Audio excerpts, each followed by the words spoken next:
Hi, this is Kevin C. Basin from Jack Monkey Games, and I still exist. Sorry, guys, I have not been posting, and this is because I've had kind of an emotional couple months.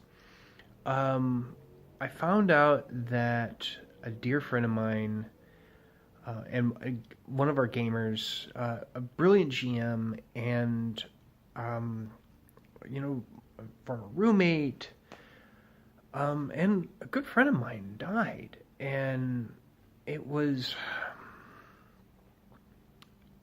it really hit me hard. I wasn't expecting it to hit me that hard, and I just couldn't bring myself to do any recording. And then after that, I had to get a job. I was doing all sorts of applying, even through episode one. But the problem was is that anybody who was going to pay me what I'm actually worth, it was going to be almost a 2 hour train ride every day. Oh, sorry, it's 2 hours each direction. So that wasn't going to happen. So with that, I ended up getting a job in a factory doing stuff that you would not expect me to do. I'm actually, a tradesman now,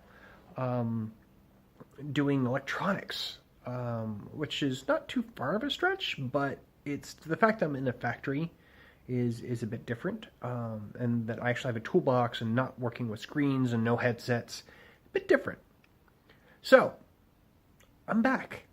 I'm not going to be posting as much as I used to, but I am going to be continuing to post. In fact, what does this all have to do with today's topic?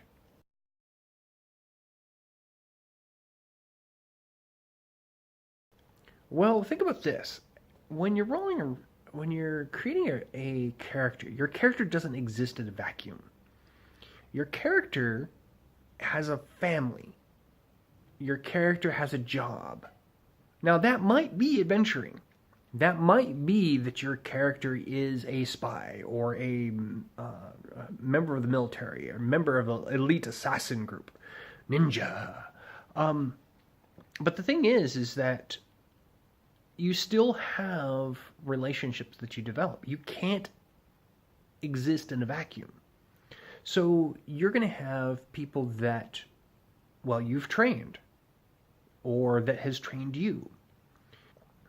You have other members of your organization that you should go and help if there was a problem.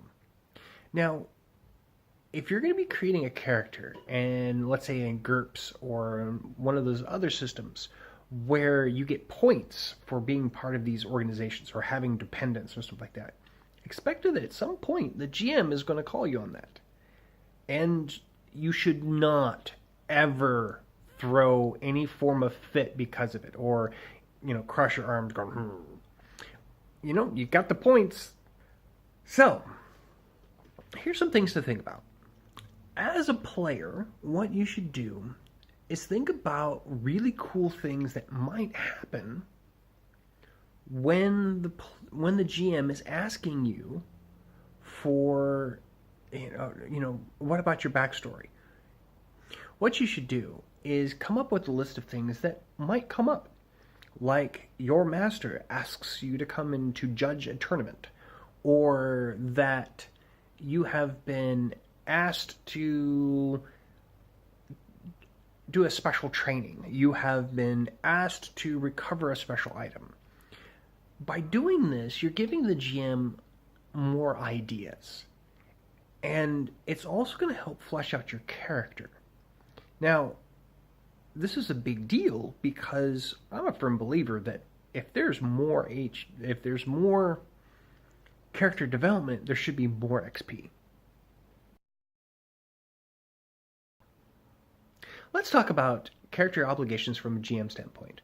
So the first thing that you need to consider is that if a player has taken one of these disadvantages, like if you're in GURPS or something like that, half the time they're not expecting you to call them on it. So when you do this, it's a good idea to talk with the player ahead of time about what are the things that might be, they might be called upon to do. Have the player have some input. That input is going to make it a lot easier for when you do spring it on them. Something else to consider is that you should always apply the rule of fun.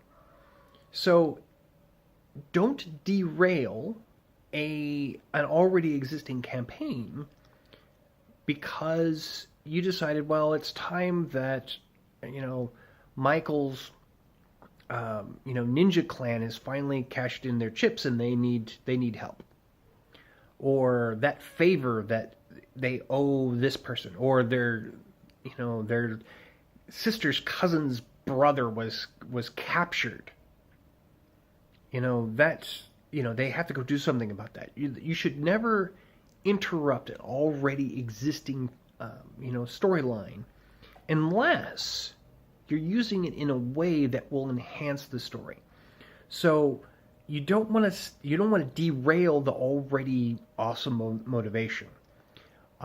Pulling in these favors, these obligations, are a really good thing to do if you're at the end of a campaign, or you're starting up a new adventure, a new story arc. This might be a good idea. It should never be done as a form of, aha, I got you.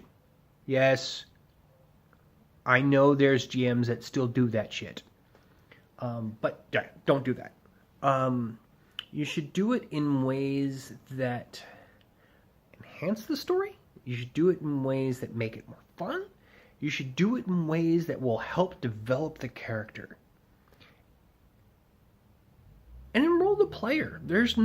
I don't know why game masters don't enroll the players as much as they should. It's something like, just sitting down and having a conversation with them. You've come up with some amazing ideas.